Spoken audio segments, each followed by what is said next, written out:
Hello guys, मैं हूं विशाल और मैं सुनाने जा रहा हूं आपको एडिटोरियल कॉलम जो कि दैनिक जागरण के दिन 29 दिसंबर 2022 दिन बृहस्पतिवार को लिखी गई है। महंगाई और मंदी के भौर में दुनिया। इसके लेखक हैं शिवकांत शर्मा जी, जो कि बीसीसी हिंदी सेवा के पूर्व संपादक भी रह चुके हैं। तो हम शुरू करते हैं एडिटोरियल कॉलम, जिसका टॉपिक है महंगाई और मंदी के भंवर में दुनिया। 60 साल पहले एक सोवियत नेता को एक शतरंजी चाल सूझी थी। उसने सोचा कि परमाणु बमों से लैस 2 मिसाइलों को गुपचुप क्यूबा ले जाकर अमेरिका के नाक के नीचे तैनात कर उसे सह दी जाए।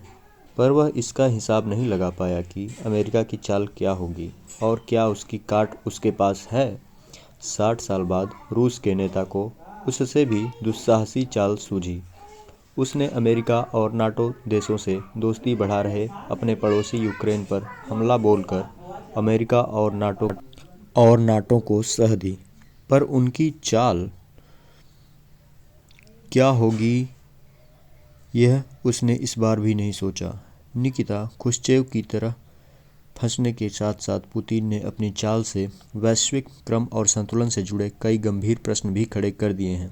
दूसरे विश्व युद्ध और शीतकाल के बाद से यह माना जाने लगा था कि परमाणु अस्त्रों के पारस्परिक संहार के खतरे ने परमाणु शक्तियों के बीच युद्ध की आशंका को समाप्त कर दिया है। लेकिन यूक्रेन पर जीत हासिल न कर पाने से बौखलाए पुतिन की आखिरी दांव के रूप में परमाणु अस्त्रों का प्रयोग करने की धमकी ने उस मान्यता पर सवाल खड़े कर दिए हैं। अब अमेरिका और नाटो के सामने सबसे बड़ा सवाल यह है कि यदि पुतिन बड़े संहारक परमाणु अस्त्रों की जगह सीमित दायरे वाले परमाणु अस्त्रों का प्रयोग करते हैं तो उनका क्या जवाब होगा। पाकिस्तान और उत्तर कोरिया भी अक्सर इसी तरह की धमकियां देते रहते हैं। परमाणु शक्ति संपन्न देशों के बेलगाम और विस्तारवादी शासक अब समूची वैश्विक व्यवस्था के लिए संकट खड़े कर रहे हैं। इनके बारे में दुनिया को गंभीरता से सोचना होगा। अभी यह राजनयिकों का सोचना था कि यूरोपीय संघ और रूस तथा अमेरिका और चीन व्यापार के लिए एक दूसरे पर इतने निर्भर हो चुके हैं कि अब इनके बीच युद्ध होने के आसार नहीं। यूक्रेन पर रूस के हमले और ताइवान के मामले पर चीन के कड़े होते तेवरों ने इस धारणा को ध्वस्त करते हुए सिद्ध किया कि हकीकत इसके उलट है।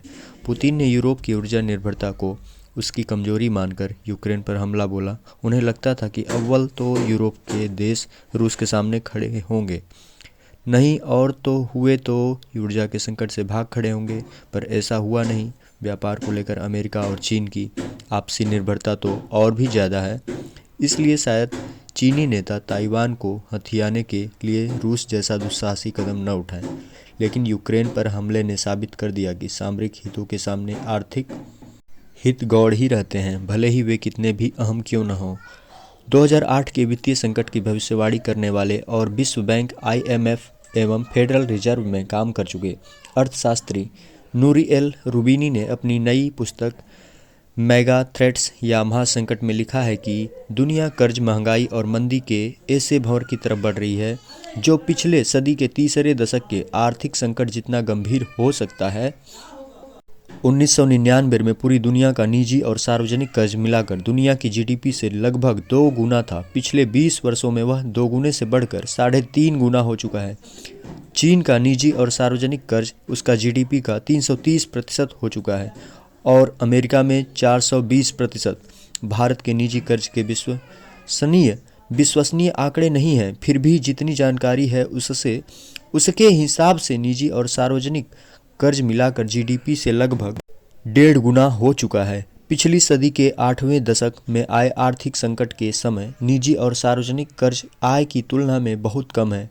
इसलिए सरकारों ने मंदी से उबरने के लिए कर्ज उठाकर खर्च किया। 2008 के वित्तीय संकट के समय महंगाई नहीं थी, इसलिए केंद्रीय बैंकों ने ब्याज दरों को शून्य तक लाकर और सरकारी कर्ज यानी बांड खरीदकर पैसों की तंगी दूर की थी। परंतु आज महंगाई पर काबू पाने के लिए बैंकों को ब्याज दरें बढ़ानी पड़ रही हैं और सरकारें कर्ज के बोझ से इतनी दबी हुई हैं कि और कर्जा लेकर खर्च नहीं कर सकती। यदि उन्होंने ऐसा करने की कोशिश की तो लोग सरकारी ऋण पत्र या बांड बेचने लगेंगे। केंद्रीय बैंक महंगाई पर काबू पाने के लिए बांड बेच रहे हैं। दोनों तरफ की बांड बिकवाली से ब्याज दरें और भी तेजी से बढ़ेंगी, जिससे महंगाई में उछाल आएगा और मंदी का संकट गहराता जाएगा। शेयर बाजारों की हालत भी अच्छी नहीं है। पिछली सदी के 8वें दशक की मंदी के समय कंपनियों के शेयरों के दाम उनकी आमदनी के औसतन 8 गुना थे। आज उनके दाम आमदनी के 20 गुना के पास हैं।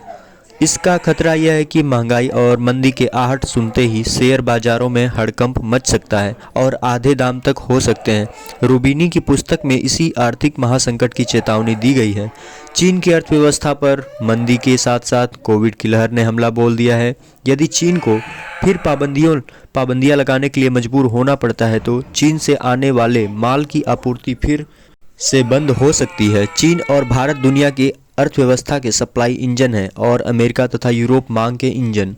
यूरोप में मंदी आ चुकी है और अमेरिका में आने के आसार हैं, और यदि चीन भी कोविड से ठप हो गया तो भारत कब तक बच पाएगा। इन सारे संकटों के बीच तेल उत्पादक देशों ने रूस के साथ मिलकर संकट भुनाने के लिए एक कार्टेल या मुनाफाखोर संघ की तरह काम करना शुरू कर दिया है। अमेरिका ने इन्हें कार्टेल बनाकर संकट भुनाने से रोके रखा था, परंतु अमेरिका के कर ऊर्जा आत्मनिर्भर बनने के बाद से इन देशों का झुकाव सबसे बड़े तेल उपभोक्ता चीन और तेल उत्पादक रूस के खेमे की तरफ हो रहा है। ऊर्जा संकट से दुनिया को राहत पहुंचाने के लिए तेल उत्पादन बढ़ाने के अमेरिका के अनुरोध को ठुकराकर इन्होंने उत्पादन घटा दिया ताकि दाम नीचे न गिरें। इनकी ऊर्जा पर निर्भर भारत जैसे देशों को इससे सबक लेकर कोई वैकल्पिक रणनीति बनानी होगी। Thank you. यहाँ पर ये एडिटोरियल कॉलम समाप्त होता है। आशा करते हैं आपको अच्छा लगा होगा। अगर आपको अच्छा लगा तो लाइक शेयर सब्सक्राइब ज़रूर करें और अपना सपोर्ट दें। धन्यवाद।